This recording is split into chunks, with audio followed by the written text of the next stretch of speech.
Do you believe in blood over everything, or not anymore? I walked on stage alone, no family in sight, not a single familiar face in the crowd, just a sea of strangers in plastic chairs, sipping their drinks and waiting to be impressed or entertained or, at the very least, distracted from their own lives for 10 minutes. The spotlight felt hotter than I expected, and my palms were already damp before I reached the microphone. I could feel the fabric of my blazer sticking slightly to my back, but I stood still, adjusted the mic just enough to buy a few seconds, and looked straight into the camera lens.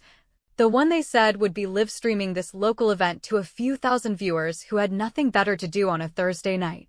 I wasn't supposed to be there, not really. I had sent in my story on a dare from Rachel, my roommate and best friend, who told me, "You've got a voice people need to hear, even if the people who should have heard it first never gave a damn." I didn't expect a callback. I certainly didn't expect them to give me the final slot, the closer, the big finish. But somehow, there I was. They told us we had 8 minutes, 10 if the crowd liked us, 12 if we were really killing it. I didn't plan to take that long. In fact, I didn't even plan to speak for more than a few minutes. This wasn't about applause, or some fake epiphany, or wrapping up my trauma in a pretty little bow for strangers. This was about something else entirely. Revenge? Not quite. Vindication? Maybe. Or maybe I just needed to say it out loud once, not in therapy, not in my journal, not in a whispered late-night confession to a bartender who couldn't care less, but out loud, in public, with nowhere to hide. I told the story of the girl who was always quiet in the wrong moments and loud in the ones that embarrassed her family. I talked about being 15 and hearing my mother laugh with pride when my brother got a B+ in chemistry, while my own straight A's were treated like an obligation, like the minimum entry requirement for a daughter who'd already failed the family just by being different. I talked about how being sensitive was a sin in our house, how every tear was an inconvenience, every emotion was something to fix or punish, never to understand. I described moments I hadn't spoken of in years. The time I broke my arm and waited 3 hours in the living room for someone to take me to the hospital because my brother had a basketball game. The time I told my mother that a teacher had made me uncomfortable, and she rolled her eyes and said I was looking for attention. I saw a few heads tilt as I spoke, not in confusion, but in recognition. I wasn't the only one, clearly. Maybe that's what kept me talking longer than I'd planned. I told them I left home at 17 with $42 and a duffel bag, and that I only came back once, 5 years later, for my father's funeral. No one hugged me that day. No one asked where I'd been. They were too busy pretending I never existed in the first place. That's when I paused, just for a moment, just long enough for the silence to sink in, and I looked into the camera, calm and deliberate. To the people who never believed in me, I said, "This was never for you." And that was it. I stepped back, gave a half smile that wasn't really a smile at all, and walked off stage before they could clap. I didn't want their applause. I didn't want validation from strangers. I just wanted the words to land somewhere, maybe not in the room, but somewhere. When I got back to my apartment, Rachel was waiting on the couch, legs crossed, wine glass in hand, looking both proud and slightly worried, like she wasn't sure if she should congratulate me or hide the internet router. I told her I wasn't checking my phone, not tonight. I poured myself a glass of whatever she was drinking. I didn't even ask what it was, and we sat in silence for a while, until she finally said, "I think you just started something you can't stop." I shrugged, because maybe she was right and maybe I didn't care. The words were out now. There was no pulling them back. By morning, my phone was vibrating like it was possessed. 37 missed calls. Most of them from numbers I recognized, numbers I hadn't seen in years. Diane, my mother. Brian, my brother. Even a couple from what looked like my aunt's old landline. I stared at the screen for a long time. Not one text. Just missed calls. Not a single person had the guts to say anything in writing. Not even a, "Hey, saw your video." Just silence, the same kind I grew up with, except now it had caller ID. And here's the part that stopped me cold. Buried in those 37 missed calls was a name I hadn't thought about in over 20 years. Aunt Trish. She was the only one who ever believed me. The only one who ever whispered, "It's not your fault," when I cried in the dark. And then, one day, she disappeared. No goodbye, no note. Just gone. My mother said she moved away, started over, left all of us behind. And I believed her. Because I wanted to. Because the truth would have been too heavy to carry back then. But now, staring at her name on my screen, blinking between missed calls from people who treated me like background noise for most of my life, I felt something I hadn't felt in a long, long time. Anger, yes. But also clarity. And then, just as I was about to put my phone down, it buzzed again, this time with a single text. 4 words. From Aunt Trish. "They lied to you." My heart dropped into my stomach. And that was just the beginning.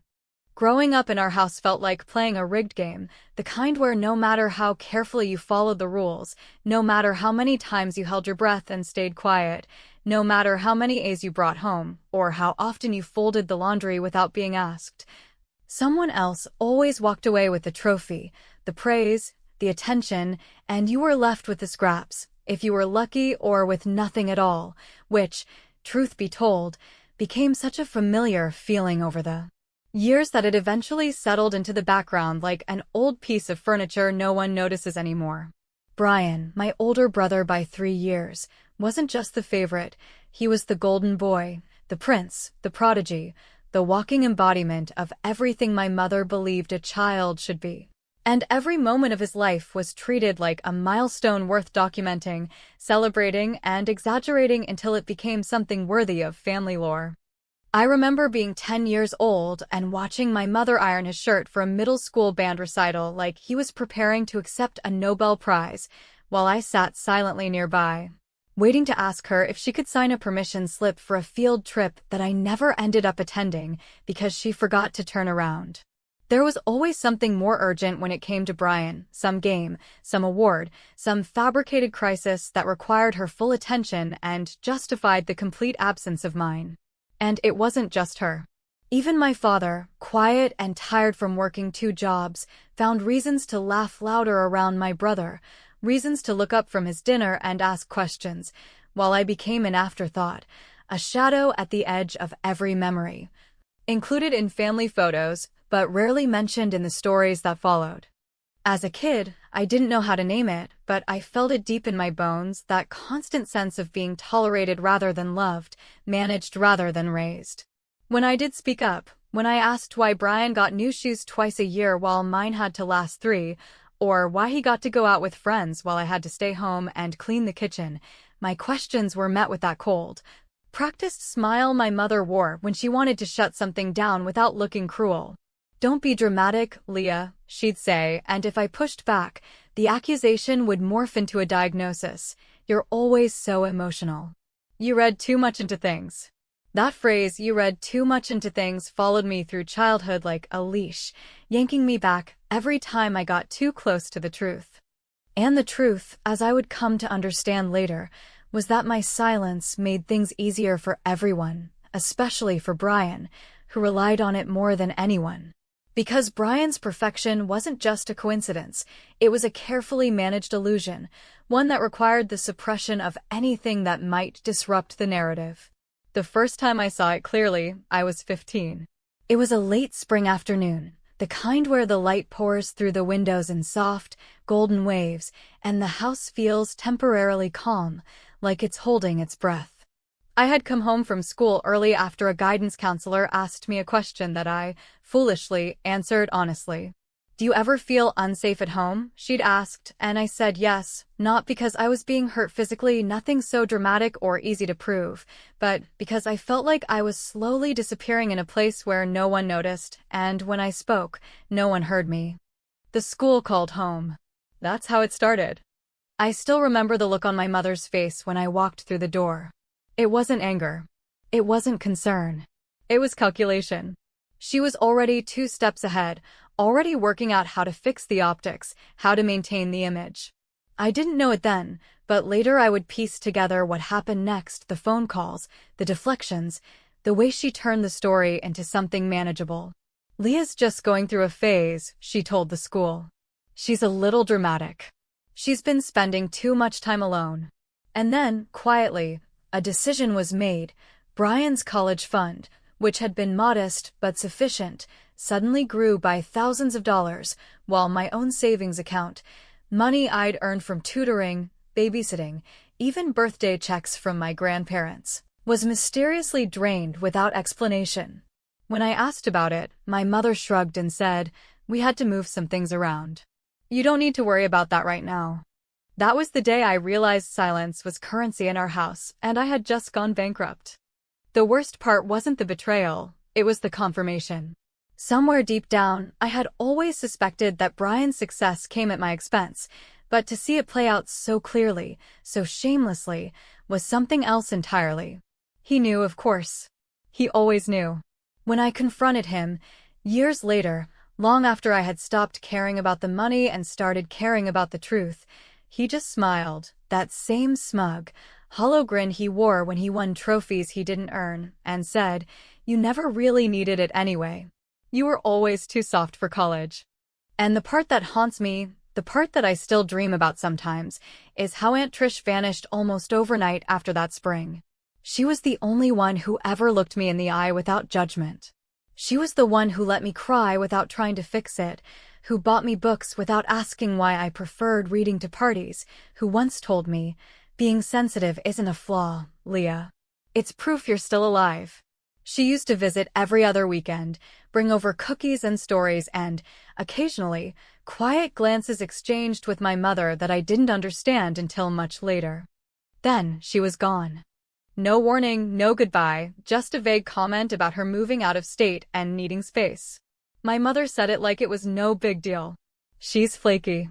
You know how she is," she said, and I nodded because that's what I'd been trained to do, agree, absorb, disappear.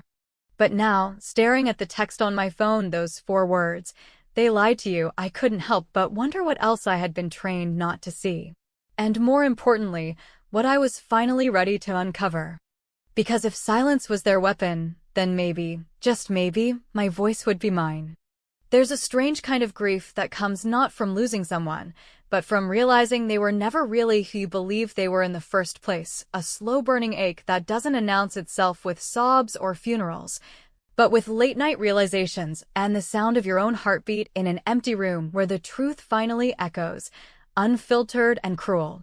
In the days following Aunt Trish's text, those 4 loaded words that cracked open a part of me I didn't know was still capable of surprise, I found myself oscillating between fury and numbness, waking up in the middle of the night with my jaw clenched and my fingers twitching for answers, pacing through the apartment like something vital had been stolen from me, though I wasn't sure if it had happened 20 years ago or 20 minutes ago. Rachel, for all her blunt edges and sarcastic wisdom, didn't push me for details. She watched me tear through the dusty plastic bins I had stored under my bed, digging for old notebooks, photo albums, letters, anything that might connect dots I hadn't known existed until now. "You're not going to find your sanity in those boxes," she warned gently one morning as she stirred coffee that had long since gone bitter, but she didn't stop me, and I think we both knew that wasn't the point anyway. I wasn't looking for peace, I was hunting for context, for closure, for proof that I hadn't imagined the gaslighting, the erasure. The way the people who were supposed to love me unconditionally had instead demanded I fit a version of myself they had crafted from fear, pride, and denial. The first thing I found that made my hands shake was a birthday card from Trish dated July of my 16th year. Simple, floral, with blue ink smudged slightly where she'd written, "Don't let them make you small. You were meant to take up space." I had no memory of receiving it, and I'm fairly certain it never made it into my room back then, because something about the handwriting and the tone felt unfamiliar, foreign even, as if I had been robbed of it before I could ever unwrap its meaning. Why had she disappeared so suddenly? Why had the only adult who had ever truly seen me become a ghost in our family story, spoken of in past tense or not at all? Fueled by a mixture of desperation and something that felt suspiciously like hope, I made the decision to go back to the old house, not physically, not yet, but digitally. I logged into an old, half-dead email account that I hadn't used since college, the kind where junk mail still floods the inbox and everything is coated in a layer of outdated password security warnings. I didn't expect much. But tucked between spam and chain letters from the early 2000s, I found something I hadn't remembered ever receiving: an email from Trish, sent 4 months after she supposedly moved away. It was short, cautious, and heartbreakingly vague. "Leah, I wish I could explain more, but I want you to know that I love you and I always believed you. I hope one day we can talk properly. Stay strong." The subject line read simply, "For when you're ready." And just like that, my grief evolved into something sharper. I remembered the summer after that message would have been sent, how my mother insisted we change our home phone number for security reasons, how she suddenly became obsessed with limiting my screen time, citing the dangers of online predators and bad influences, how any mention of Trish was met with a blank stare and an abrupt change of topic. It all felt coordinated now, like a campaign of silence carefully orchestrated to keep me insulated, isolated, and obedient. I didn't resist much back then, because I was already tired, already convinced that pushing back only made things worse. But now, in hindsight, the shape of the manipulation was becoming clear, and the threads were connecting faster than I could pull them apart. I spent the next week buried in research, family records, public databases, even a few forgotten message boards that still carried the ghosts of old usernames and childhood acquaintances. One night, close to midnight, I found an obituary from 6 years ago for my father's brother, a man I barely remembered but knew had been close with Trish. In the guest book, there was a comment from someone named T. McConnell, with a location listed as Vermont, not exactly a smoking gun, but enough of a lead to go on. I followed it. I searched the town, the name, even dug into real estate records. Eventually, I landed on something real. A phone number attached to a small independent bookshop registered under her name. My heart nearly exploded. I called. She didn't pick up. I called again the next morning. Nothing. And then, just when I was about to give up, an email arrived from an address that matched the one from years ago. "Leah, I'm here. I've been here. But I couldn't reach you, not until now. I know the truth. I've always known. If you're ready to hear everything, come find me." That same night, unable to sleep and vibrating with adrenaline, I shared a piece of my story anonymously on a popular blog that takes personal submissions, the raw kind, the kind that don't get filtered through PR teams or cleaned up for networks. I didn't use names. I didn't assign blame. I just wrote about the girl who was silenced, who lost her aunt, who watched her brother get handed everything while she was taught to be grateful for scraps. I didn't expect much. But within 24 hours, the post had over 10,000 shares, hundreds of comments from people, mostly women, mostly middle-aged, telling me they had lived that life too, in different zip codes and under different names. Rachel stood behind me as I read through the comments, her hand on my shoulder, her voice steady as she said, "You do realize what you've just done, right?" I nodded, not because I knew exactly what was coming, but because I understood, in that moment, that silence had lost its power over me. And even though I didn't know what Trish was about to tell me, I knew one thing for sure: I was finally ready to listen.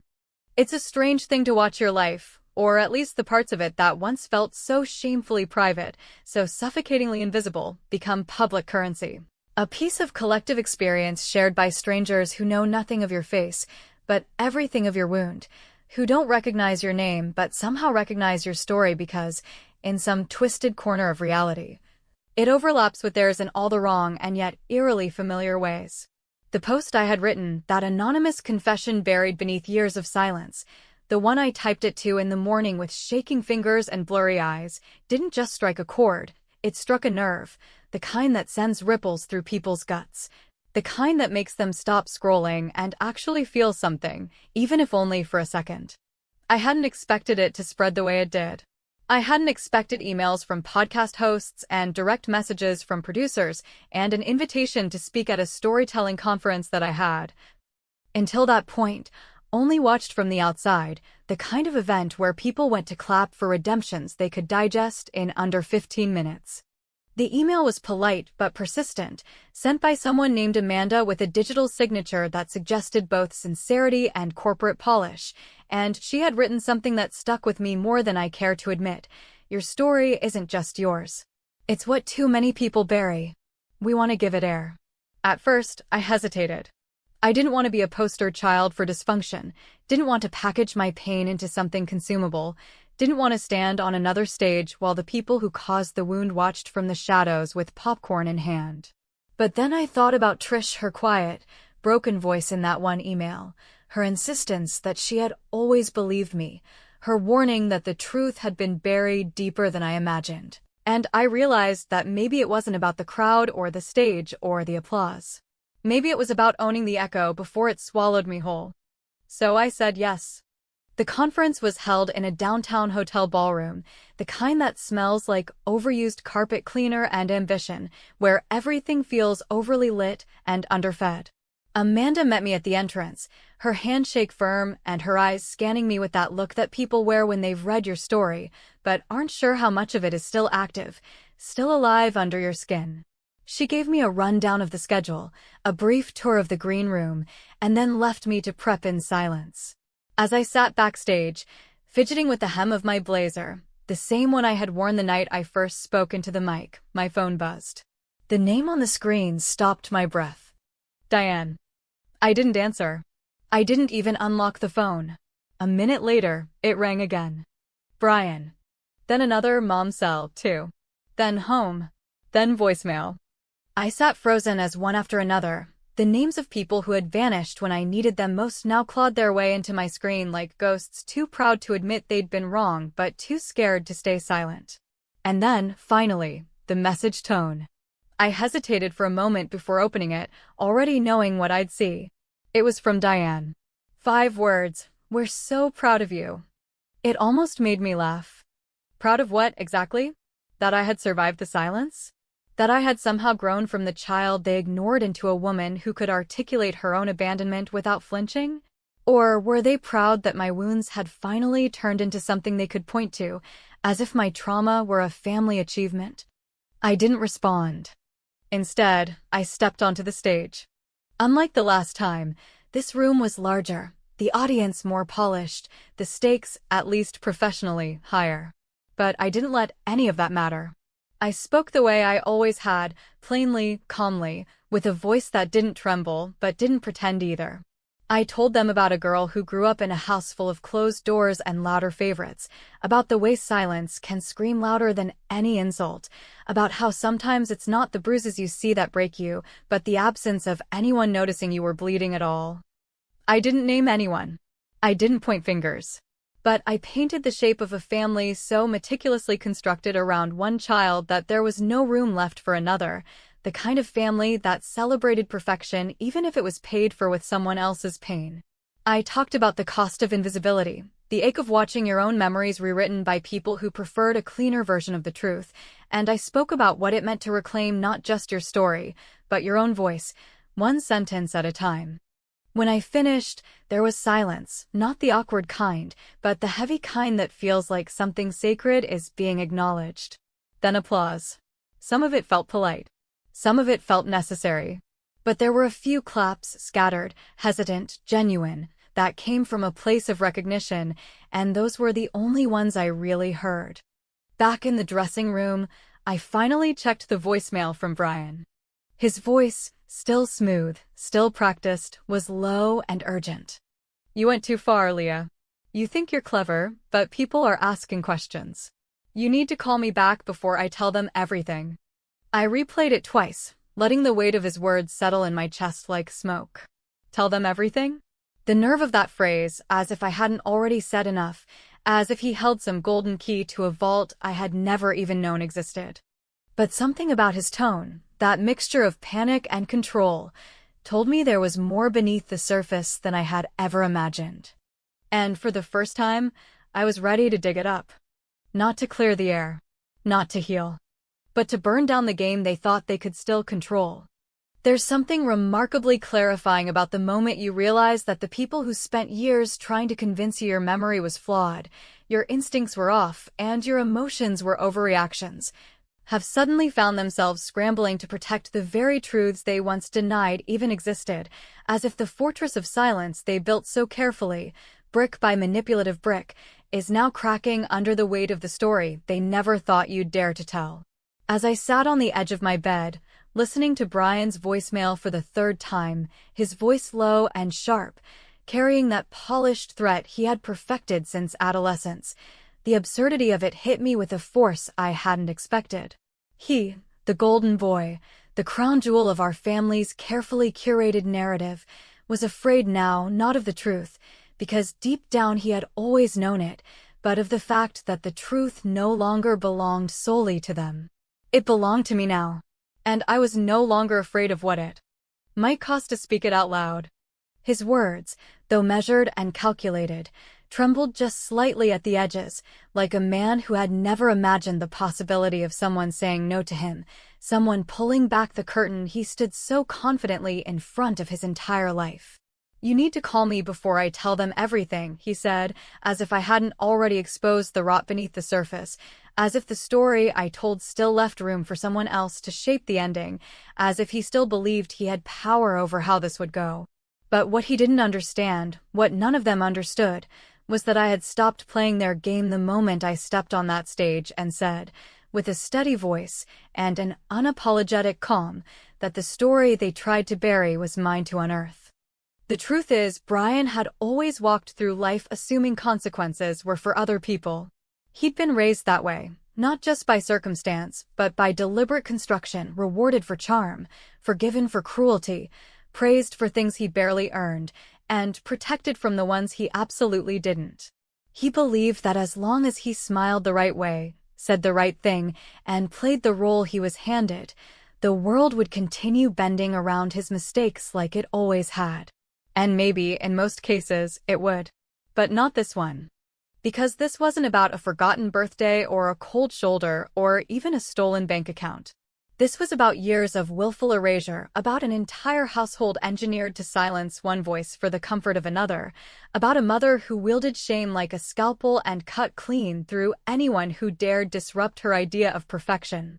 It was about what Brian did, what he let happen, while I sat in the margins of my own life, being told to smile more, to get over it, to be grateful for less. And now he was warning me? Threatening to tell them everything?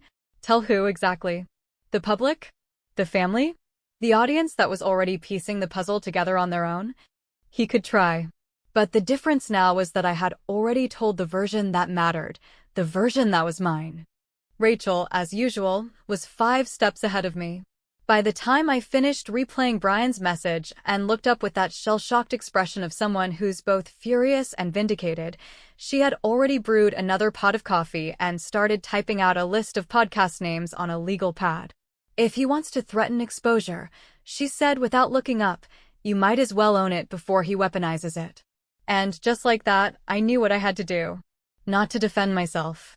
Not to plead or explain or balance the scales. I just needed to keep talking. The podcast was small, run by 2 sisters who had read my post online and reached out with a quiet kind of urgency, the kind that said, "We know you're telling the truth, and we think others need to hear it too." I agreed to record the episode anonymously at first, but when the moment came, when the host leaned in, eyes wide and voice soft, and asked, "Is there anything you want to say that you haven't said yet?" I spoke not as a pseudonym, not as a shadow of myself, but as Leah McConnell, daughter of Diane, sister of Brian, and the girl they left behind. I told the story again, this time not for catharsis or performance, but with a clarity that came from knowing I no longer needed anyone's permission to be angry.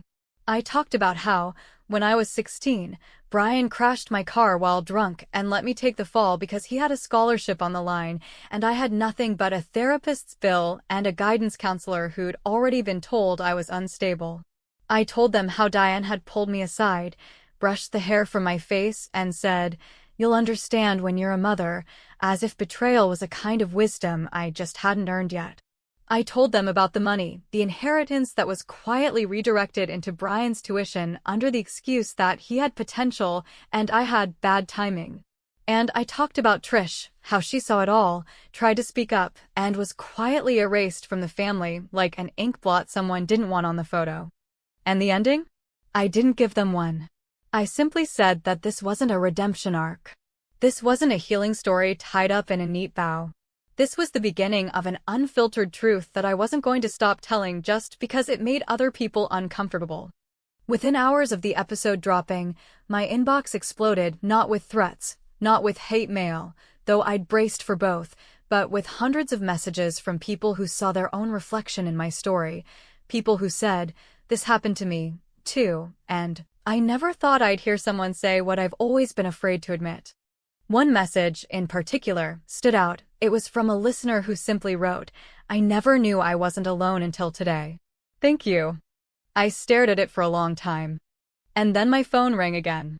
Blocked number. I let it go to voicemail. Whatever was left unsaid didn't belong to me anymore. They had their chance. They had decades. And now all that remained was the sound of silence shifting, not to protect them, but to finally clear the way for someone else to speak. I walked out onto my apartment balcony that evening, the air thick with the kind of summer heat that makes the night feel heavier than the day, and I looked out across the rooftops, not searching for answers, but simply existing in the aftermath of truth.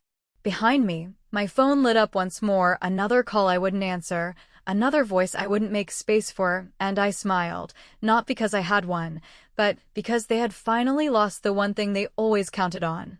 My silence.